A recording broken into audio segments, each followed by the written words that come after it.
Hello, hello, HDL listeners. All is one, and we're here with a very special guest today.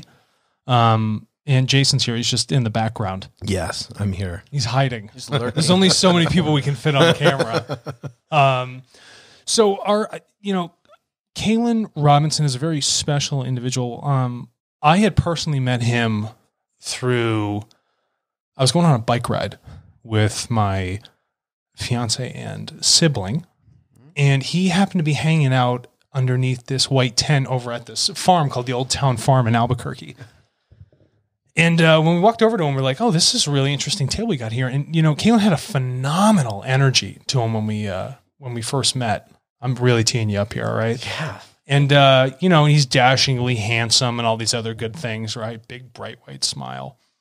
And little did we know is that not only was, he a metaphysical, crystal seller for this local shop here in Albuquerque, but he's also a very learned numerologist and past life reader. And so I was like, listen, Cailan, after we got to know each other, I was like, it makes sense that you got to come on the show. We got to talk about your experience, your life, what got you to this point, what kind of opened you up to that realm of that energy that allowed these things to flow in so that you can share your skills and talent with others to help uplift their lives. Does that sound about right? Is that a nice intro for you? That's very nice. Yeah, so it's super cool. So I personally know your background. But if you could kind of walk the audience through, where you're from, a little bit about you, help them get to know you, through this medium. Yeah, sure. So I grew up in Orange County, California. So that's right by Disneyland. Oh, I like Disneyland. Yeah.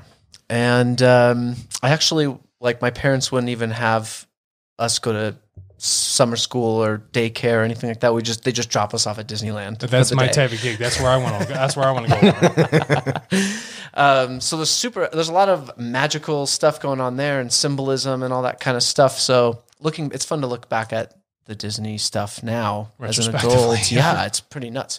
But anyway, so I grew up there and I was always into crystals. With kids, it starts with birthstones and then you go from there. And what is your birthstone?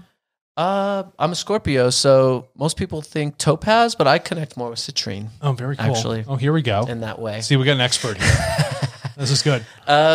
So I was super into crystals, but not so much the healing stuff. Your parents give you a geology set, that kind of stuff. So sure. I really found my passion as a kid was performing. So I was doing some commercials and stuff in LA as a little kid, and then I found the theater. So I did theater in Orange County and surrounding areas all the way up through high school. And then I actually went to NYU for musical theater. And then I also minored in media culture communications. And after that, then I just performed all over the country, all over the world. I toured with musicals mostly.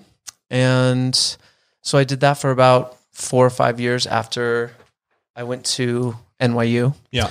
And then after that, I moved to LA and I was overacting at the time. Why was it LA? What was the draw to Los Angeles at that time? Is that just where people go?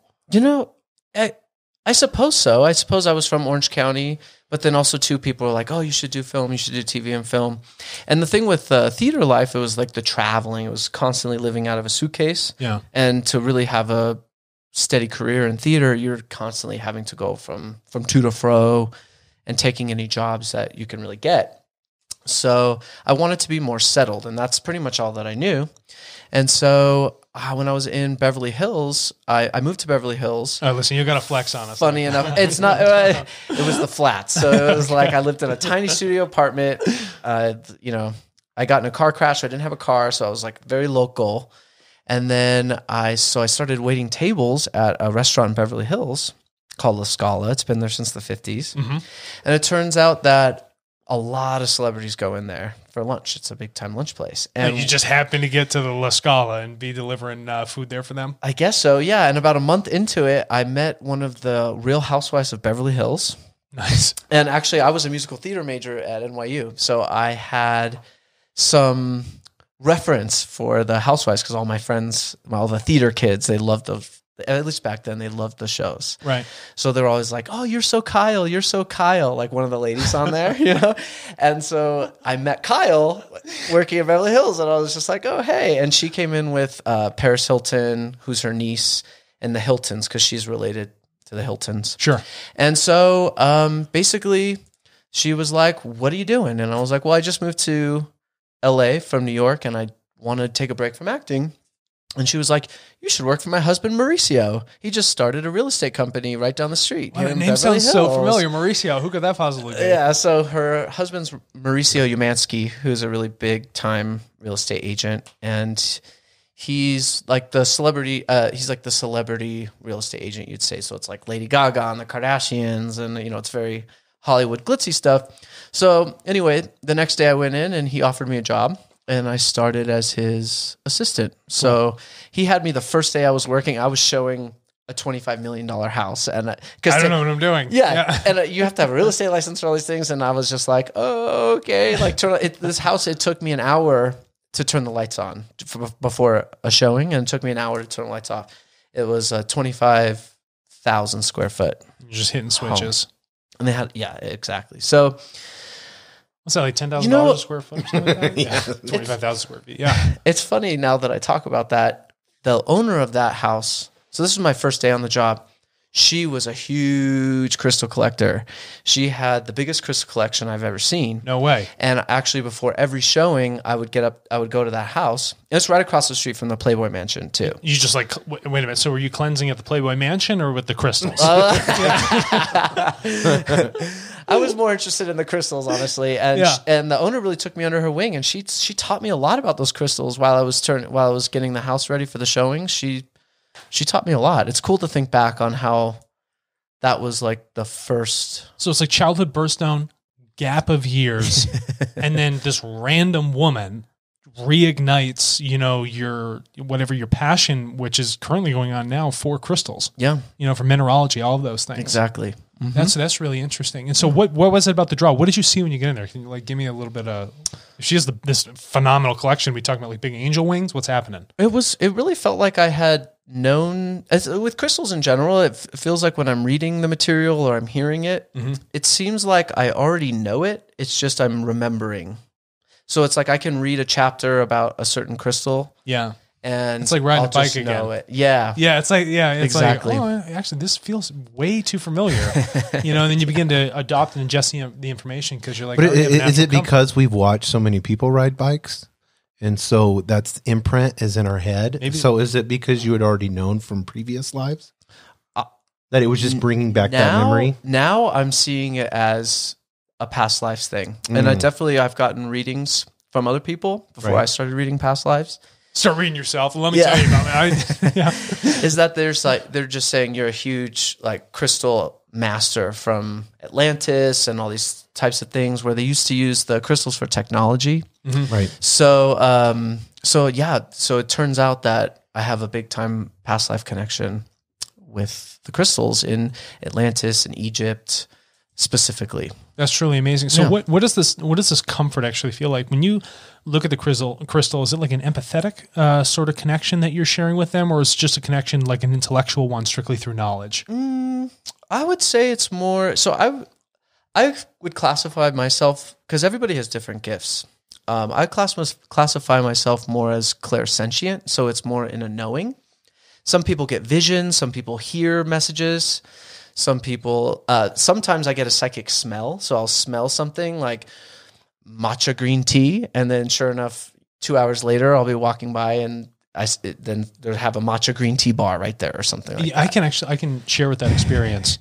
I, back in Plymouth, Massachusetts, the iPad was up on the table in the kitchen and I'm over on the couch and I had looked over and I'm like, what is that smell? I'm like, I'm smelling like leather. I'm a vegan. I don't got any leather anywhere. You know what I mean? I'm like, what is that? And there was a Doc Martens ad on my iPad. Oh. It was like this weird sort of sensory trigger that I've never experienced. Yeah, that can happen. It's probably because you were craving meat, bro. What's cooking in the I want to eat this shoe. Yeah, that looks way more edible than I thought. Yeah. No, but I can. That's funny though. I can relate to that a lot. So that's really quite interesting. Yeah, some people will, on that note, some people will say that they will look at a picture and they can see what was happening before the picture and after, kind of like on the iPhone, the live photos. Where you can kind of see the photo, you see what's happening before the photo. That Harry Potter, the vibe Harry when Potter they open stuff, up the newspaper. Some people have that gift. That's amazing. Yeah. Okay, so then we've kind of sidetracked. Yeah. So you're showing homes, yeah. Okay, and you kind of get kicked off, taken under the wing by this unnamed woman, and she kind of reignites your passion and your yearning to learn about crystals. Mm-hmm. And so is this happening in the midst of you showing these homes in Los Angeles or Beverly Hills? Well, that was really the beginning, because then we sold that house, and then I wasn't an assistant anymore. I started the marketing department there.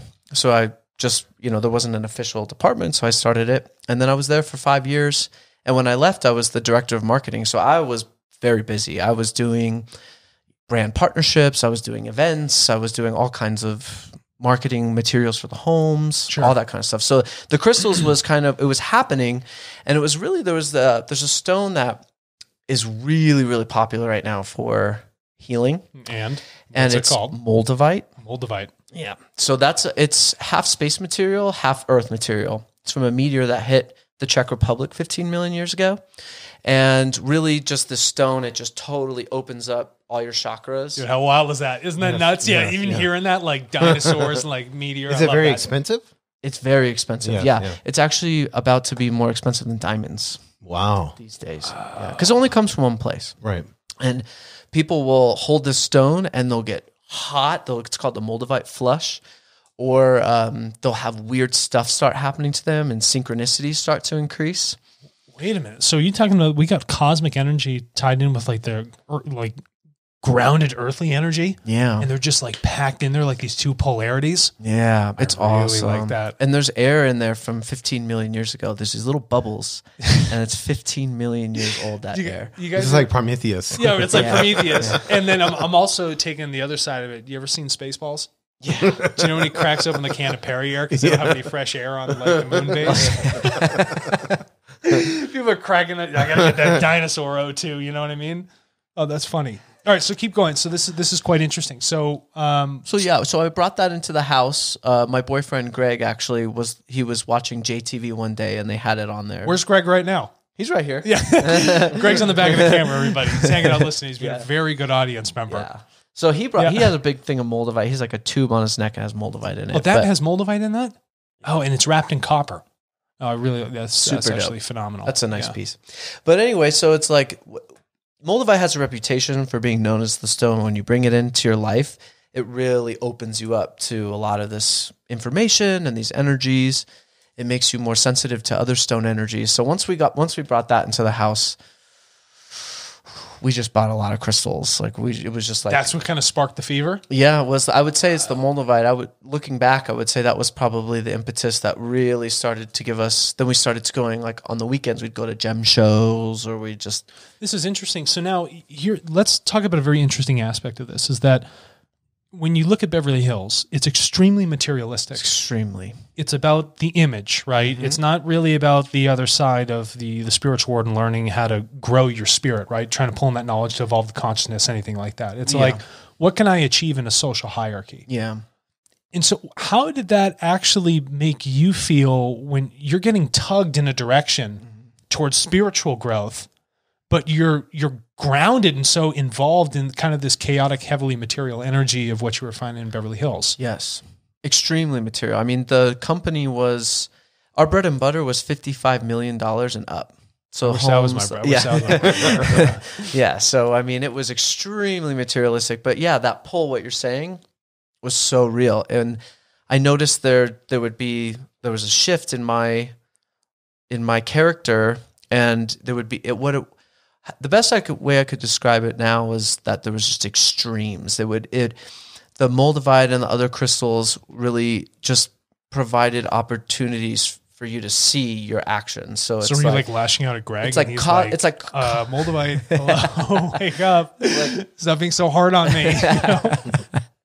It's like cause and effect, big time. It amplifies your karma. Well, we love the cause and effect, right? Yes, we just did a podcast on it. Yeah, we did a podcast on, because if we look at the cosmic creational law of cause and effect, right, you have to have these interactions. And regardless of what you do, you have to pay attention. So holding that stone, if that, increases your perspective, or at least, gives you a sort of lens so that you can see the true cause and effect of what's going on short-term and long-term, I think that's an extremely beneficial thing. I think so too. I think sometimes it can be extreme for some people, but I think for me personally, it was the time. Now, when we brought this in, I didn't know at all that this was opening up my chakras and doing, like, I had no idea about like the energies specifically. He's already lashing out. It's the Moldavite. He's beating the mic up. Yeah. So it's very interesting to look back on how it happened, and knowing what I know now and hearing a lot of other people's experiences with Moldavite and other stones. It's really interesting to see how that was kind of the impetus for me to start my spiritual journey. And so basically what happened was that my vibe was raising, but my lifestyle was not. So then at some point, I just had to call it quits on the real estate stuff. And I was like, well, this just isn't for me anymore. It was very hard because I was very successful in that, but it was really not fulfilling me. And I was just really making some boneheaded decisions. Can we part there for a second? This is very important what you're saying, because Jason rehashes this all the time, is that if you're doing these things that don't actually align with what your body, your consciousness, and your spirit are actually telling you to do, then you need to leave those things, because you'll never, truly move into the person that you're supposed to be and actually learn at the deepest levels who you are. You're essentially like squandering those. And we bring this up all the time, whether it's in a function of a relationship or a job, right? Or your relationship with your job, right? Or even family members, anything of that nature. So what caused you to be able to have that shift? Were you just becoming self-aware enough, or do you think it was the influence of the crystals externally? What was happening internally? Because I think you're going to help a lot of people right now by saying this. To be honest with you, it was very much internal, but it was also very external. I noticed that people that were my friends for all those years, they just started to turn on me. Yes. And it was just my time. The best way I could describe it is that my time there was just done. It was time for it to be done. And the way that they were responding to me is like I was everybody's best friend for all these years. And then all of a sudden it was like, and I felt it inside too, that this was just, I think that I was noticing it a little bit sooner, but then I ignored it. And then that's when it finally, then that energy felt like it was just like, get out, get out, get out, get out. Yeah. And that, we talked about that last week with the law of polarity. Correct. Is that you have to, we always want to avoid the negative, but sometimes that negative can bring us through, like those, you're looking and saying, these friends don't want to be friends with anymore. But as you're growing and moving in the direction that you're supposed to be, now all of a sudden it seems and appears that this negativity is coming to you, but in actuality, it's progressing you along in that journey, pushing you faster down the road. Yes, yeah. Jason, that's extremely astute. That's a great way. What an excellent application of the law. I had a protein shake, so I fed my brain. That's too funny. And so, when so you're getting torn back and forth, and it's pushing you. Where is it leading you then on this journey? Because you're here in New Mexico, with Greg. Like what's going on? How did now you two are here? How did you end up in this area? Is there a draw? Was there a draw? I mean, this is one of the most geologically stable places in the United States. Okay, and now, and I'm just teeing you up for this. But if we look at the mineral base that's here, right, in terms of anything that's come out of the lava fields or the hundreds of millions of year old mountain ranges that we have going on in this current area.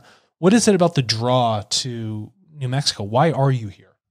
Well, there's a little bit more to the story. Oh, tell us the story then. Walk us through it. Then I was out of real estate and it was like, what do I do? So I took some time off and it was really interesting. This is when it really started to get exciting. So I watched The Shining one night and I go, I love a good Kubrick film. Yeah. What's going on here? Because I'd watched The Shining a lot as a kid. It was one of my favorite movies. But then I was watching it and I was like, there is so much more here. And we know Stanley Kubrick. I mean, he's such a genius filmmaker that Wild Child. There's nothing. And Wild Child. Every detail was on purpose. Every little tiny little thing. So I go, there's incongruencies. There's weird stuff going on. What's going on? Right. So then funny enough, the next day, my roommate brings her cousin over and I'm saying, guys, I just started like reading these, clay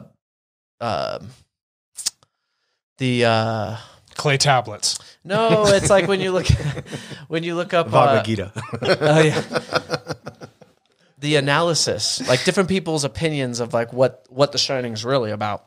I'm gonna drop a hot one on you, Apollo missions. Right? I mean, that's one of the biggest ones. Like he's wearing that sweater right there. I know, it's great. The The kids playing there in the landing pad. I love it. And the number of the room, everything. Everything. It's like the distance to the moon. All that I kind of know. stuff. It's fabulous. It's totally It's crazy. fabulous. And then he goes off, he's doing Space Odyssey. It's like, come on, Kubrick. Oh, yeah. If you look at it all, honestly, if anyone out there is curious about any of this stuff, look into it because he's leaving you breadcrumbs throughout his whole That's his gig. filmography. He did it from Doctor Strangelove all the way up. All the way up. It's so amazing, so cool. So anyway, my roommate brings her cousin over, and I'm like, guys, like, have you heard about The Shining? Like, this is crazy. Like, is this about like the Apollo missions and all that stuff? And he goes, oh, you have to watch Room 237, which is a documentary made by Jay Widener. Oh, love Jay Widener. The guy does the Hollywood reviews and stuff like that. Yeah. He's phenomenal. He's also heavily into the like occult studies. Yes. He knows all about it. Yes. Especially from the Los Angeles side of things, the very California approach towards, esotericism. Yeah. And he's actually the executive producer of Gaia, the network online. Way. Yeah. I didn't know that. Mm-hmm. Yep. I'm not sure if he still is, but at least like a year or two ago he was. So anyway, I am on Amazon. I look up Room 237 and it's on the Gaia app of Amazon. So I watch it and I'm like, my mind is blown. This is crazy. And the next day, you got like eyes wide shut on us, right?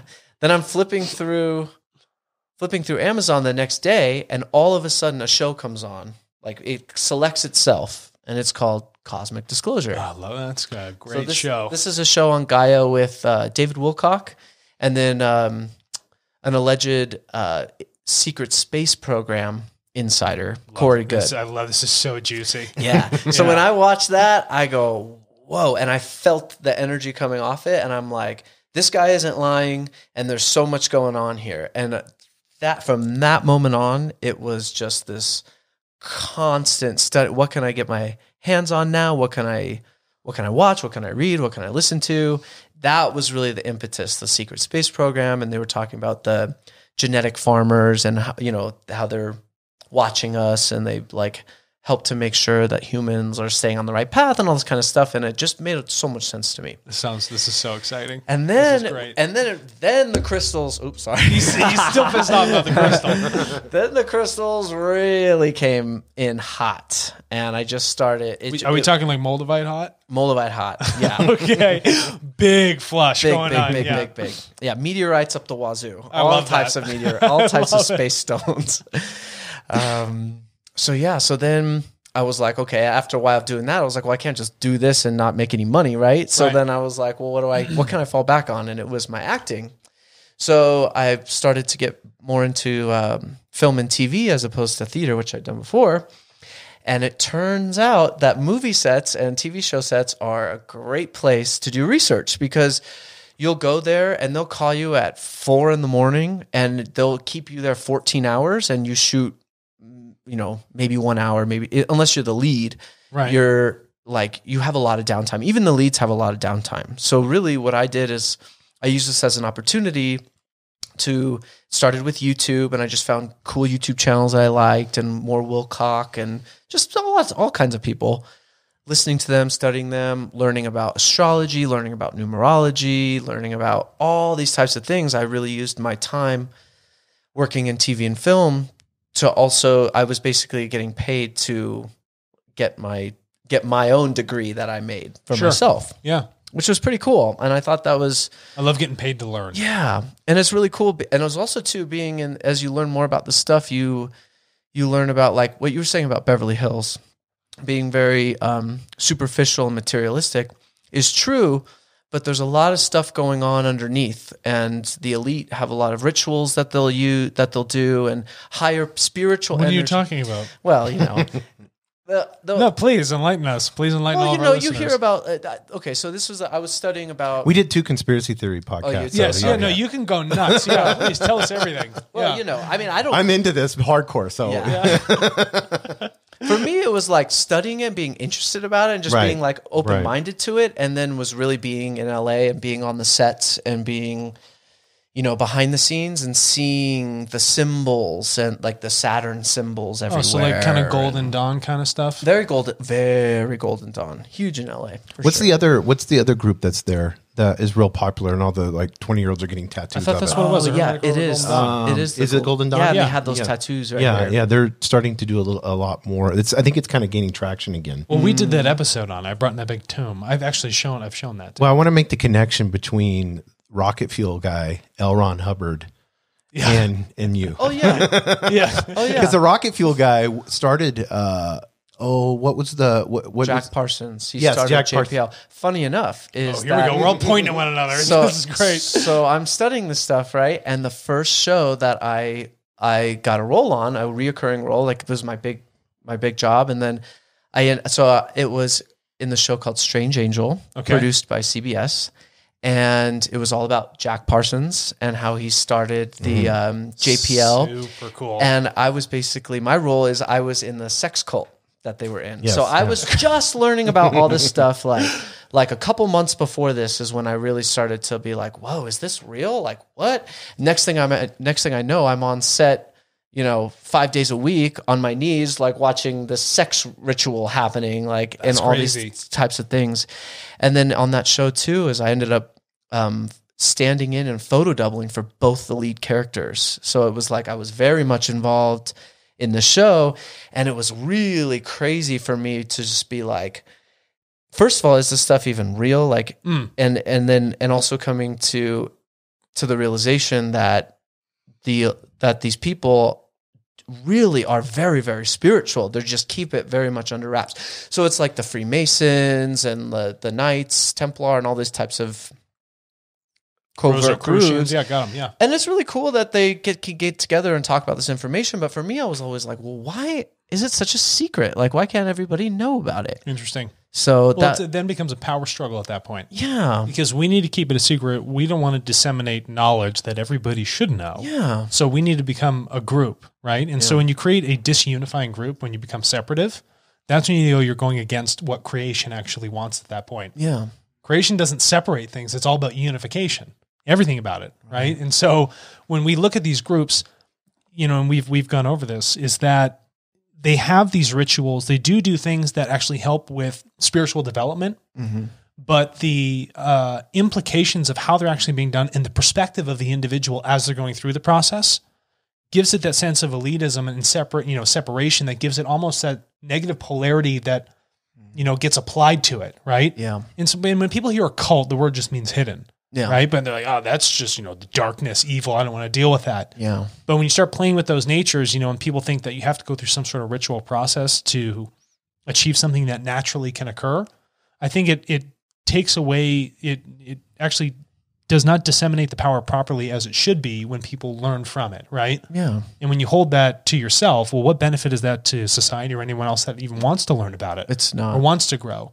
So I think in one aspect, it's like another application of the material, social ladder over there. Again, we can now, we got all the cars, we got all the homes, we got all the material stuff. Yeah. Now let's try and rake in as much spiritual knowledge, and we can be above on that aspect too. I don't know. That's just my take on it. If I'm listening to that, well, it'd be like with the crystals too. It'd be like certain elite just hoarding the crystals and not sharing any information about them and not using them to help others heal. And yes, for personal gain. Yes, yeah. And the thing about it, I've done a lot of thinking about this, with the secret societies and all that stuff, and actually like putting on the clothes of the 1930s and being in Pasadena and being in these like old homes, like everything done really well. It's Ridley Scott produced, so everything was really done nicely. Yeah. So you really felt like you were back in that time, and it's felt like I have a little bit of compassion for them, for the secret societies, because the religious dogma back then was so much more intense than it is today. Oh yeah, no pun intended. You don't want to get crucified. Yeah, exactly. Yeah. So I do have some sympathy for them in that regard. But in Jack Parsons' case, he ended up he was haunted by the beast that as the story goes, helped to give him the knowledge of how to actually get that rocket up into space. But he actually ended up dying in a freak accident in his own laboratory. Sure he did. So it's like, was it a demon? Was it, because he was also too not happy about keeping all this stuff secret. And so it was like, so he ended up getting his comeuppance for that behavior. And I think that when you hoard, and it's like for the crystals or any sort of this esoteric knowledge, and you hoard it for yourself and you keep growing, there's only so far you can go with it before it'll catch up to you. And L. Ron Hubbard lived with him, right? Yeah. They lived together, yeah. Actually, yeah. Here's the bridge. Yeah. They didn't put that in the show. They left that. Ridley left that part out. We're going to lose a lot of viewership. We shouldn't. Yeah, they didn't want Scientology didn't want to know that L. Ron Hubbard was doing these, having these fun times. Yeah, Tom Cruise is like, get it in the show. Yeah. That's funny. So, and then you, so you're doing acting, and you're starting to learn these things. Was weird things happening? Was there what somebody would consider weird? What was going on as you were opening? Because you were opening yourself up at this moment. Oh yeah, exactly. You were a sponge. I was a sponge for the good, for sure, and then also for the bad. I would get attacked on some of these sets. So it's like what I was talking a little bit about before. So these societies, like, they'll do their rituals, right? And so they're calling upon higher density beings to help them, right? So then what can happen is that in these projects, these beings are very much in the mix, and I could feel that. And sometimes because I was there. So one of the things that Wilcock taught me about, David Wilcock, was morphic fields. So how we're all connected through morphic fields. So it's like, one person will have an idea and file a patent, and then that week, 20 other people file that patent, and it's like, well. And there's all these kind of scientific studies, morphic fields, if you want to look it up. Yeah. But I think a lot of happen with a lot of chemical companies. They synthesize a new chemical. Oh. It wasn't working in the other labs until one lab got it, and then the same experiment over and over just happened to work. Oh. They said it was like a function of the consciousness actually applied to the synthesis of the chemicals. Wow. Yeah. Wow. So do you think in the process of making TV, and because it just became extremely it was interesting from the 1930s moving forward, till we got to now, especially when you look at TV. Do you think that was instrumental? If we look at it in that supernatural, and that's why we were able to be so creative. Do you think they was externally coming, into, because you said they were in control. Was it like in control of the sets? Yeah, it was in the air and the sets. And so what I was feeling then I became like a crusader in a way, where I was like, well, I'm going to learn this information, and I'm going to be on these sets, and I'm going to let that information just flow, and I'll let anybody pick it up if they want or need it. But then I would get some backlash energetically to that, for sure. I'll certain parts of my body, I'll feel pain, or I'll get messed with, or I'll just start to feel really queasy. And that happened a lot for me on the movie set. I had to get used to that energy. I'm also a sensitive person to energy, so it's like just everyone running around all crazy and how movie sets are. Do you know what I call that? When like the energy is like so like all non-congruent and just like chaotic? I call it auric stench. Auric? You can't, yeah. Like from Lord of the Rings? Do they use auric stench? Orcs? Oh, no, not orc. No, like auric, like your aura. Oh, auric stench. Yeah, so like when I look at, if you think about it, it's like you don't want to go next to I was something thinking the that, same like, thing you were. Yeah. Oh, you were? I was like, what is he thinking? There's creatures and they die and they No, stink. but you don't want to go, people just like, you like felt gross after like being around them. I call it that auric stench. It's just that energy that's just like twisted and just like doesn't know where it wants to go or what it is. Oh yeah, and you'll see that on the movie sets. They run those the people, like the assistant directors and all the PAs. They run them into the ground, and they have no self-care, and they work the craziest hours. And I think that they do this intentionally so that they're more suggestible. You just talking to they're energetically draining these people so that you have a better ability to just like wield them to do whatever you want them to do. Mm-hmm. Yeah. Because they're exhausted. They're not going to put up a fight. Yeah. They don't have, and I've noticed too with people when they get when they'll, like, I read numbers, numerology, and when people get on the downswing, if they're too tired or they're too hungry or they're too depressed or they're too stressed, they don't have as much access to their higher self or their guides or, you know, the positive spirits that are trying to help them. So that's why I feel like just in general, like the society, they try to keep us on that hamster wheel. But in film, it's so prevalent. It's so strong. Wow. Yeah. So it's like, for me, it was interesting to kind of see. I was like, well, they're obviously putting these symbols, these esoteric symbols and all these different types of, and to be honest with you, very Luciferian messaging in the stuff that they were producing. And I was trying to figure out, like, where's this coming from? Like, who's in on it? Like, who's all in on this right now? And to be honest with you, it is very hard to tell. I think that it's really mostly at the top. And then, like I said, they keep these people low vibe so that the spirits can kind of just guide them to do their will. Wild. That's totally wild. And so if you're completely involved in what's going on here, you're feeling the energies, you're putting it out there, you're getting backlash from it in certain functions, where does that lead you to next? Like, because at this very moment, you're not in Los Angeles, right? You've made a transition. So does it get to a point where it becomes so uncomfortable that it's like, it's time to go? Yeah. Yeah, it does actually. Well, with COVID hitting LA, it's like the film industry shut down. Yep. And so what happened was that I was working at a crystal store on Saturdays right down the street because I love crystals. So it's like, you know, the film industry runs mostly Monday through Friday. So I was like, oh, okay, I'll take a shift on the weekend to, like, you know, do crystals to help, like, clear my energy, like, from all that crazy stuff going on, right? All the EMFs. Yeah, we gotta get some selenite, like, drag it all over you. Oh, yeah, and the sets nowadays, like, I was on Space Jam, and it was, like, the whole thing, the whole soundstage, the biggest soundstage at Warner Brothers, which I think is the biggest in California, is just, like, filled with all these electronics. There wasn't a set piece at all. It was all green screens and computers, and it's just like that. It was so... Just that EMF pump. Very artificial. Pump, very AI, big time. Wow. So I think that's another way, like, they put frequencies out to kind of keep people in line. Well, yeah, I mean, we've heard about this, is like the meters on your house. You know, they said that they've moved over to the digital meters because it's got a higher pump. And it actually agitates people, like, within their homes and stuff like that. This kind of like fringe conspiracy stuff, but it's actually quite interesting to see, like, they've had such a push on that. Doesn't surprise me. It wouldn't surprise me either. I mean, the more times you wrap, you know, copper wire in a circle, it's just going to have a higher output. Yeah. You know, this is just basic electromagnetics. Yeah. That's just a simple. I'm not trying to flex or anything. Yeah. No, well, on that note too, there's also measurable, like, crystals and different things that people will make from crystals and metals, like, combined together that help to soak up those EMFs. Orgone, right? Yeah. That's one of them. Right. Yeah. No. So that's super interesting. So now, you know, when I look at crystals, okay, and we've done an episode on, you know, the world, you know, everything is a crystal. Is that right now what you're intaking right now, your Zevia, that has a mineral content to it. And people don't realize, for a very long time, we've taken minerals and we're literally ingesting them into our body. A mineral can be a beautiful colored stone in any way, shape, or form.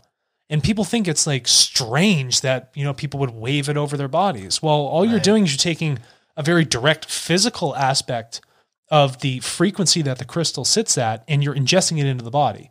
So if I have a pool of water that's sitting at a basic frequency, whatever it might be, I don't know what water sits at, and I go to put another crystal in it that sits at a different resonance, that'll either match the resonance or disrupt the one of the major body of water.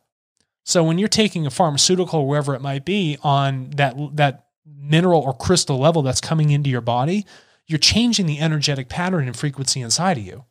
So that sort of that flush you feel when you touch the moldavite, that is like, I'm touching an energetic substrate that is millions and millions of years old, and I'm holding it in my hand. And my body, if it's 70% water, well, obviously I'm going to feel that change in that resonance. And if something has a greater resonance, the lesser resonance actually gets swallowed up by it.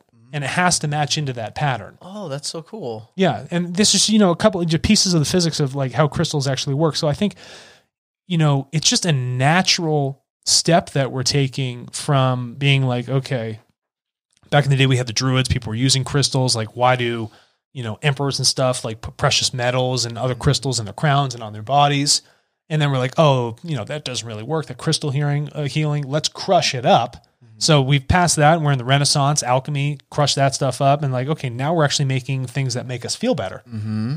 Well, you're just taking the same aspect that was external and moving it into internal. And I think that's also a perspective of our society is like, we're all about, internal, highly physical, but we don't realize that, again, the electromagnetic pump of the Warner Brothers studio is still affecting you, but I'm not directly touching the copper coils, so there's no reason why a crystal can't have that same sort of effect. And you're dripping in crystals right now. Yeah. Oh, exactly. Well, as you were talking, it reminded me of a stone called lepidolite, which is known as the stone for stress. What's it look like? Describe it. It's pink and it has some flashes of mica in it. And what that is it's lithium. So it's like what you were saying. It's like a battery on you. It's a battery on you, but some of the other minerals in it that make it like this nice pinkish purple are known to help to soothe and calm the body, the nervous system, and also to the lithium.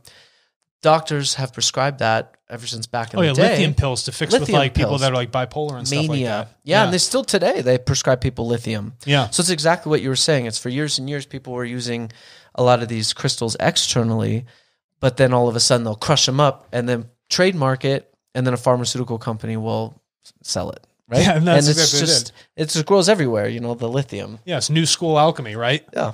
Yeah, that's interesting. So then, so what's going on with crystals in you now? So after you've done this, Lauren, you've been in the studios, you've had this draw, you're working on Saturdays in the crystal shop. Where has this then led you? So then that's when COVID happened and the Black Lives Matter protests. Okay. And where we were, that was pretty heavy. And so Greg and I, we've gone out to New Mexico for like the last 3 or 4 years for his birthday. And we just love the land. It's like right when you cross over into New Mexico, you can just feel it. It's this legitimately feel sense of energy. And then you look it up, the history, and it's like, oh, well, the conquistadors carved this out and called it New Mexico before even Mexico was called Mexico. Yeah. Because it's an Aztec term that Mexico is what they were using. And it was a highly enchanted and magical place, and they could feel it. And another thing too is that you can look into is that the conquistadors were very much interested in vortexes and portals. Well, this is great. It's funny that the labs are set up here too, because when you look at geomagnetic outputs, this is such a fertile area. It's actually relatively young land, right? Because of how much in terms of like the lava flows. Mm-hmm. We have more volcanoes in this state than any other state in the United States. Oh, really? Yeah. Oh, wow. I mean, they're inactive, but there's more here than you'd find anywhere else. Wow. And so when you look at that, that's how the earth kind of, lets out its flush, right? That's that electromagnetic impulse that actually happens. And if you pull up the USGS map on geomagnetics that they take from their satellite systems, you can actually see that this is a massive hotspot. And I also found interesting is that when you begin to study even the native peoples here, right? The Native Americans, what is the draw to these high energy areas? Why are they coming here? Could they sense the vortex themselves? Outside of any equipment, because they were at a time when they had to be more sensitive with the land and their environment. Yeah. We're desensitized from it. Yeah. From what I know is that when you'll see their depictions of the star beings, and they'll have the feathers, very similar to depictions of angels, and different things like that, you'll see their artistic renderings, but really what they were doing is recording what they were seeing. And apparently the Southwest just in general, but especially New Mexico and Arizona, as the vortexes are really strong and these interdimensionals can come through easier over here. So the Native Americans were really documenting what they were seeing. Yeah. As far as their story, their lore goes, that's how they present the information, not, oh, this is a fun way we like to dress and like to just... No, there's a reason they recorded on petroglyphs. Right. And if a guy's tripping acid in the Native American group, you're going to know, Jim over there, it's like, Jim, stop drawing those pictures on the thing. No one's going to have any idea what our historical context was, Exactly. But the petroglyphs are actually, they're quite amazing. So then what happened next? You guys you're taking these trips on Greg's birthdays. Mm-hmm. Yeah, I'm glad you guys did take these trips because you're here now. Mm-hmm. And you feel the palpable draw when you come to New Mexico. Jason feels it too, through the sunlight, the landscape, everything. I mean, this is a place you just want to be. It's like the final gem of the U.S. It's a very hidden gem. Oh, yeah. And that may resonate with you. So then what happened next? So you made a decision at that point. It's like, this is where we want to be. Yeah, pretty much. We hadn't gotten out of the city since COVID happened. So this was probably 4 months after it started in March. Mm-hmm. So then we took a trip out here, and we saw a place, and it was right on the Rio Grande, which, being by a river is a very energetic type of a thing. Yeah. And we just knew it. It was like, this is where we're meant to be. So then I think it was 2 or 3 weeks later, we packed up a U-Haul and we moved out here. Love it. And it was crazy that because in the complex that we live in, it's like a hotel and it's restaurants and it's shops and apartments too. And one of the stores is called High Vibe Crystals. So after we moved here, I went into the store, and it turns out the owner is an assistant director on a lot of the big stuff, movies and TV shows that shoots out here. Same sort of energy, just in a very isolated format over here. Energy, yeah. Exactly. It was so crazy. And then I have a YouTube channel about crystals called The Crystal Guy. Love the plug. So, yeah. So I showed her that, and she goes, "Okay, do you want a job? Do you want to work here?" So 2 days after I moved to New Mexico, I had a job right where I lived, the same address. It's amazing, actually. And she was going off to work on a show called Roswell, New Mexico. Mm-hmm. And that shoot's actually up in Santa Fe.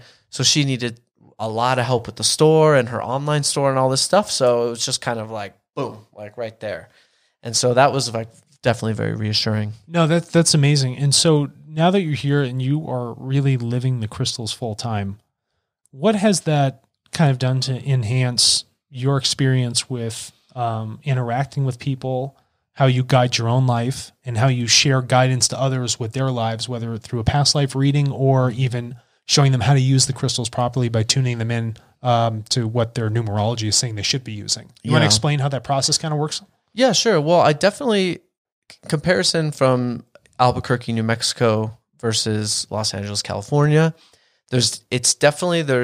it's easier for me to reach people, to get to the heart and soul of why they're standing in that shop or why they're sitting at a table doing a reading with me. I noticed that in LA, there's a lot more layers going on. There could be a lot of different explanations for that, but what I like to do is connect with people and encouraging them to empower themselves, because I think the thing is, like with crystals, what can happen is that I've seen this happen a lot actually, is people will start to get the crystals and then they'll want more and then they'll want more. And then it's like, there's never enough crystals, right? Mm. Well, it's to look at these things, I think, in the most beneficial ways, so treat them as tools. And it's to understand that it's your own consciousness that is really the powerful thing here. That's the thing that does the healing. This is the thing that does the healing. The tool doesn't do the healing. It's just something that helps to get you there. Yeah. And so people are, again, from my context, it's like, okay, if I get more of this material object, I can do more of that healing that needs to be done right now. Mm-hmm. Again, it's like, if I pop more pills, that solved my problem, Right. But this is just a more, natural way for you to get in tune with yourself. Mm-hmm. And becoming more sensitive means slowing down, taking that internal perspective and really using that consciousness properly. Yeah. Rather than the slowing down, like what you just said. Yeah. That's the biggest thing for me. I think coming off of acting and then the real estate, it was really, once I had that chance to just be, and then it was just really hard to be. But basically, even then I was like, wow, up until this point, I felt like I was just hurling through life, like trying to just get shit done and be this person and very egoic and that type of a thing. And I would encourage anybody to, if you can find some space for yourself, I think that helps to open up a door for this stuff to really come in. And if I found a space, is there a crystal that I should use for clearing that space?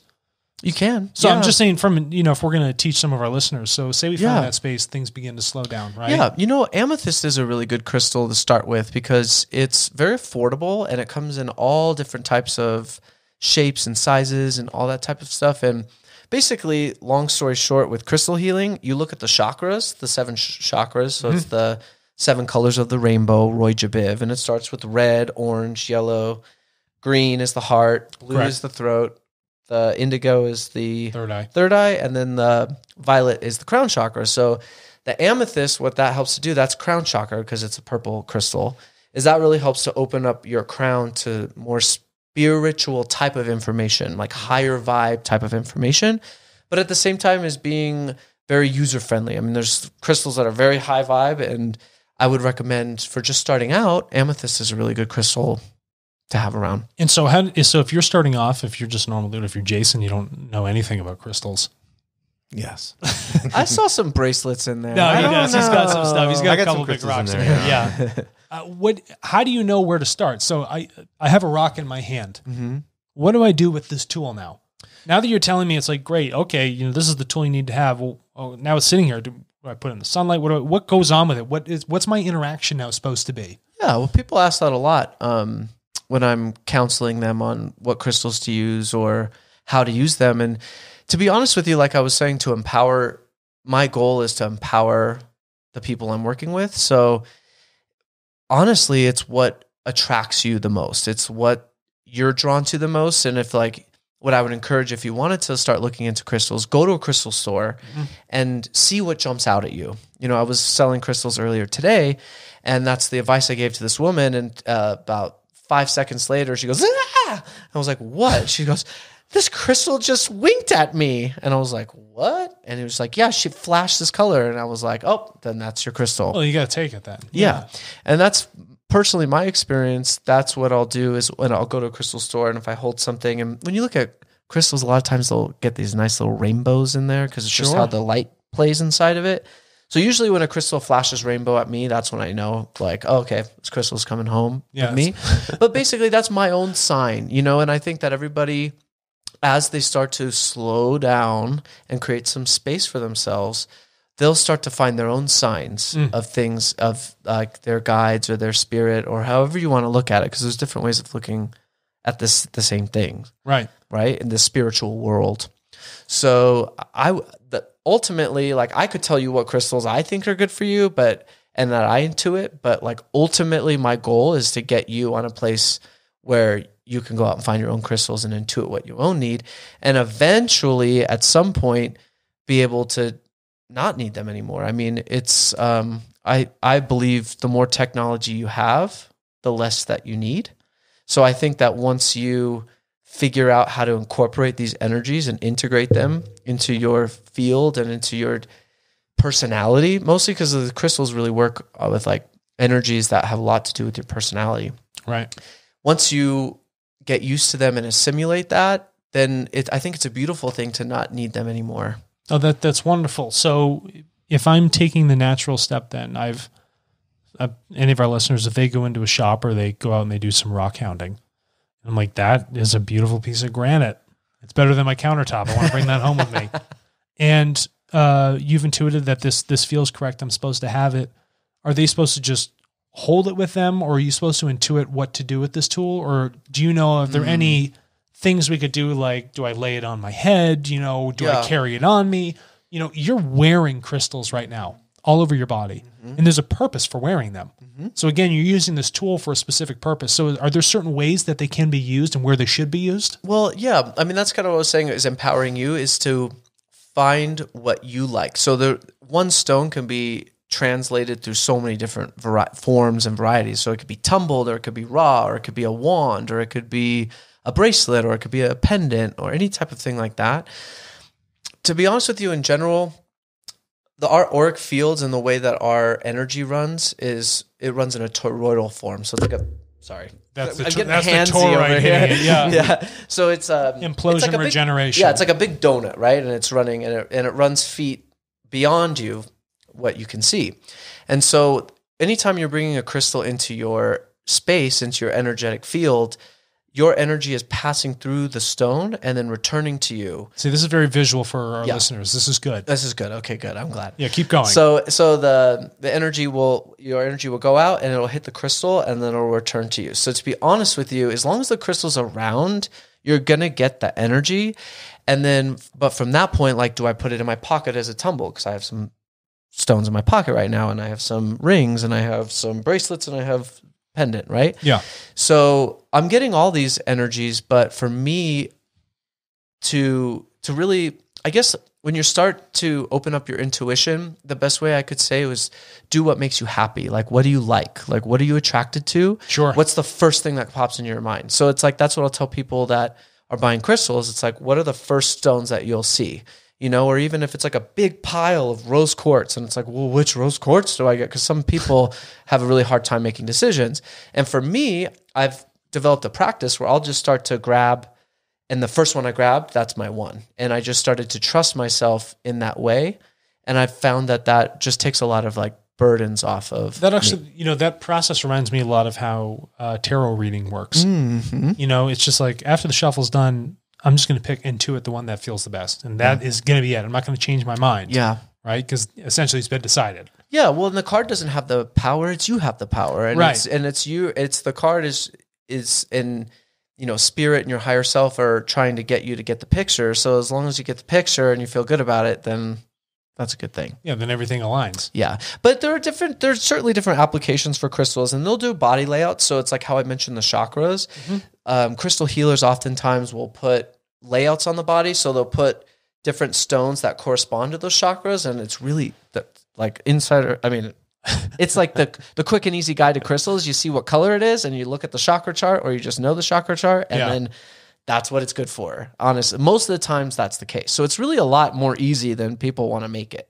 Well, it shouldn't be simple. I mean, we all know that everything's interconnected. Well, I think also, I really like what you said, believing in your intuition, because you may be attracted to meteorites, let's say. Which I know you are, I'm very attracted to meteorites. I know you're like deeply attracted to meteorites. Where I like polished stones and stuff, you know, like when more you mention grounded. granite, when you mention granite, I'm like, oh yeah. Oh, I know you're feeling that. You know what I mean? Where like rose quartz, I'm like, so I think it's kind of maybe that whole.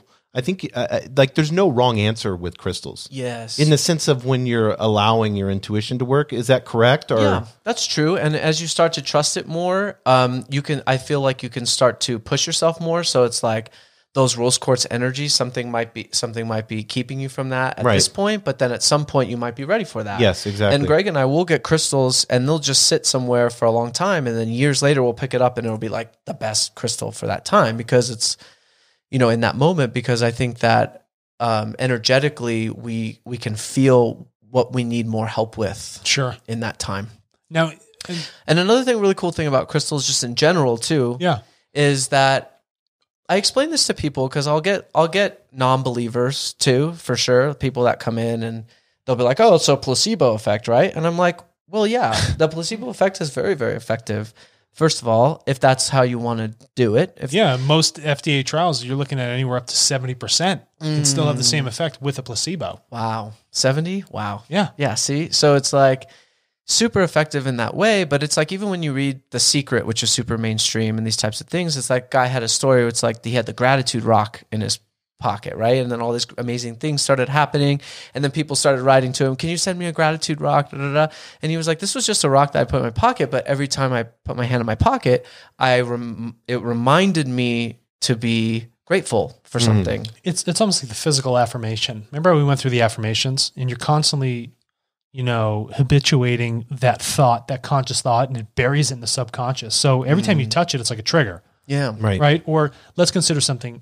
You studied, you know, Jesus very well. When people would touch the cloth when he walked by, it would heal them instantly. Yeah. So is it a function of the cloth, or is it just that idea is so ingrained energetically that they get that healing just like that from having that interaction? I think it's that eternal thread of when we look at consciousness, it is eternal, you know, so there's no end point or beginning point. Yeah. So when we have something that's millions of years old, it allows us to not just look at it externally, but it allows us to, like you use the word ground in that moment, and then be able to grab those energies from that. So we're almost, you know, defying time and space. I love that in that sense. You know what I mean? Yeah. Why you gotta go crazy on this, huh? No, but I mean, you're bringing something in, you know, because the crystals will hold energy for their hard drives. Yeah, exactly. So, I mean, they can hold millions and millions of years, and then all of a sudden you're interacting with that. So, because you've seen it, and I'm pretty sure people may not, and I like that word, they may not be ready for that, you know. And so as you're being, that tool is making you be more self-aware of your higher consciousness. So anything that will allow you to have this self-awareness of this higher consciousness of, I don't want to use the word self. No, I think that's the wrong word. But of something beyond yourself, because we could get into past lives, and you may be drawn, your past life may be drawn to a crystal. And I'm pretty sure you've had that where people have held on to a crystal and then they get flashes of memories of something that has happened in the past. So you're able to walk into that, realm of, if you want to use portals or whatever. Yeah. Portals, vortices, whatever it might be. And you gave me a past life reading, and I don't know, for whatever. I got to get one of those. Yeah. Yeah. Sure. You're going to get one. You're forced to do it. Okay. For whatever reason, I've always loved wizards, wizardry, Harry Potter, and not just Harry Potter, but the spellcast is sort of that mystique that was happening within the film, that vibe. And then if you go into, even Lord of the Rings, all the other characters, whatever. But Gandalf the Grey, that's my gig. It's always been that. And on Halloween, I used to dress up as a wizard too. Oh. So I had that vibe. And then when you showed me that stone, like Merlinite, I'm just like, no way. I'm like so hooked on that. And I knew I got to attach to it. And you said, if even in a past life, if I was some sort of wizard or druid, whatever it might be, it's funny that, that energy, and you didn't even know me and you're giving me this reading. Yeah. How would you know that I like wizards so much? Well, actually, it was in your numbers when I ran your numbers. Right. So the numbers energetically, the numbers each have their own energetic signature to them, but then the combination of numbers is another thing. And your specific combination was very much tied to wizardry, magic, sorcery, all that type of stuff. That stuff gets me fired up. I love thinking about that. Now, we come into, in this life, you're specifically connected. So we all have lots and lots of past lives, like up to thousands and thousands of them, right? Yeah. So there's certain lives that are affecting this life more directly, like more strongly. And so with your combination of numbers, you're really working that wizardly type of an energy. And then intuiting past lives, it was connected with past lives as a wizard. I got T.H. I won't give too much of your personal information. I got books by T.H. White on like Merlin, like the Once and Future King. It's all there. Yeah. I don't know why I've just always liked purchasing that stuff. Who would have known that the cosmic numbers and when I was born would affect how I felt about things. Well, that's why I love to tie the numerology with past lives, because we have these numbers for a reason. Right. And so a lot of those reasons are tied to past lives. And for you, if you don't mind me saying, I remember it had a lot to do with persecution for doing these types of practices. Sure. So it doesn't necessarily always have to be that way, but that is definitely something that's coming in for you specifically. So for you in this life to be able to persecute me now because I'm on HDL. Yeah, right. Like, well, you look at me now. You're set up for persecution with Hartle. Of course I am. Yeah. Yeah. Really? He set himself up for that. Oh. Yeah. Oh. Yeah. That's very publicly facing. Yeah, definitely. That will happen. So that's basically that's your soul being like, I'm going to do this. I'm going to do it. There's no stopping it. Yeah. Yeah. So that's cool. Good for you. No, I appreciate it. So our numbers, let's get into numbers real quick before we wrap up. But are numbers the same as crystals in the sense they're infinite and they're kind of like hard drives in themselves with the combinations, or? Yeah, well, they're the universal language. So I think that a lot of times with these higher density beings, a lot of like through sacred geometry and through numbers and things like that, they can send messages through. So it's like when you see the same number on the clock, things like that. That was another thing that started happening. Well, you got 1111 on your shirt. Yeah. Is that a recurring thing for you? It is actually. Yeah. 1111. Honestly, I have a lot. And I think that, and people always ask me, they're like, well, what does 444 mean? What does 111 mean? What are these, because it seems like more and more people are having these types of experiences with these synchronicities lining up. And my first answer to that is it's a message from the universe, from spirit, saying that, keep going. We got your back. It's a breadcrumb. We got your back. It's a little breadcrumb. It's a little sign to you. But then it's cool, like as it starts to develop, you can start to pay attention to certain numbers, and certain combination of numbers will mean certain things to you. So it's a very personal thing. And that's what's so cool about these synchronicities is that you can try to explain how crazy it is to somebody, but like they're not going to feel it the way that you do. And I think that these synchronicities are really cool because they're so personal and there's no denying the strange coincidence. It's like, it has to be more than a coincidence. This could not be popping up this many times, right? Yeah. Especially, and then this event occurs right now. Right. So it's not a miracle, right? Because if you talk about sacred geometry, if just the natural geometric relationships, of what's going on between planetary bodies and their relation to everything else, everything has that pattern. Patterns are naturally ingrained. And with mathematics, that's a function of those patterns because you have to measure them. How do you measure a pattern? And so if you start to see recurring patterns in your life, to me, when I hear synchronicities, that means I am moving with creational energy rather than against it. I know that these breadcrumbs are an awareness that I'm in the right place at the right time to continue to do these things. And if I'm not seeing these synchronicities, I'm not moving with the patterns, the movement cosmically that is happening around me, which is essentially of a much greater energy. Yeah, you'll start to notice sometimes they'll go away and you're like, well, I haven't seen a number in a while, and you start to be like, what food have I been eating, or have I been drinking a lot? Have I been a jerk? Have I been a jerk? Yeah, what are that kind of stuff you start to notice? So you haven't seen any numbers recently? Just throw that out there every time. You're an asshole. That's why. Don't buy this crystal. Yeah. You'll ruin the crystal. You're destroying the millions crystal. of years. You just fucked it up, man. Nobody can come in here unless they've seen 11, 11, 11, 11, 11. That's like the parameter to get through the door. It's like a speakeasy. Yeah. The secret. What's the secret password? Yeah, exactly. Yeah. So, what got you into numerology? So right around my whole, like when I watched The Shining and all that stuff started happening, Greg and I were in Palm Springs. That's where my parents live in California. It's like a desert town. And we were at a crystal store, big surprise, because I was just like, give me all the crystals.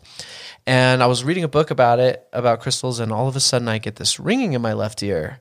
And I looked over, and it was one of the psychic ladies that had a table in the store. Oh, very cool. And she was looking at me, and I was like, okay. And then she kind of like looked at me in this little sly way, like, yeah, like that was me. And I was like, oh, that's crazy. So then I sat down with her, and she asked me my birthday. So she did my numbers, and then she had a bunch of different decks out, and I was like, I want that deck. And she's like, oh, that's past lives. So she gave me my first past life reading, and it was loaded. It was all about like a baked potato. Persecution. It was about like my relationship with Greg and our past lives and the stuff we're here to reconcile. Like it hit hard and it hit fast.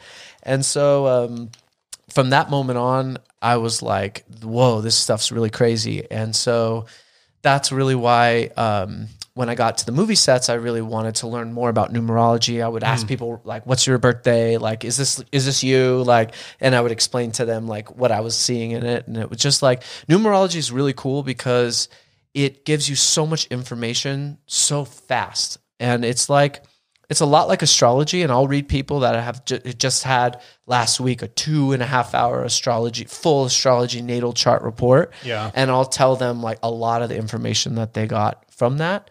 And I think astrology is super awesome. It's a great art form. But for me personally, the numerology, it just gives you such a great hit. So, and then also too, for past lives, it's like how you were asking, it's the numbers is like a language, and especially with your birth numbers. And that's why people can translate that language in different ways, like astrology or numerology. But what's really cool and what I'm interested in is to keep studying. And I'm at a point where it's like every reading I'm learning so much, is that language, how that translates the numbers with past lives and with the lessons you're here to learn in this life, why. And it's really cool. You can really start to, once you learn that language, you can really start to decipher things. And I just taught a workshop last Sunday here at High Vibe Crystals about numerology. And really what I wanted to do is to teach people how to do their own numbers and to do the numbers for their friends and family, because it really helps to give you such a great understanding of where you're coming from and where they're coming from, and certain types of weird things about their personality or weird things about your personality, like weird-ish that you do. It's like, well, why, right?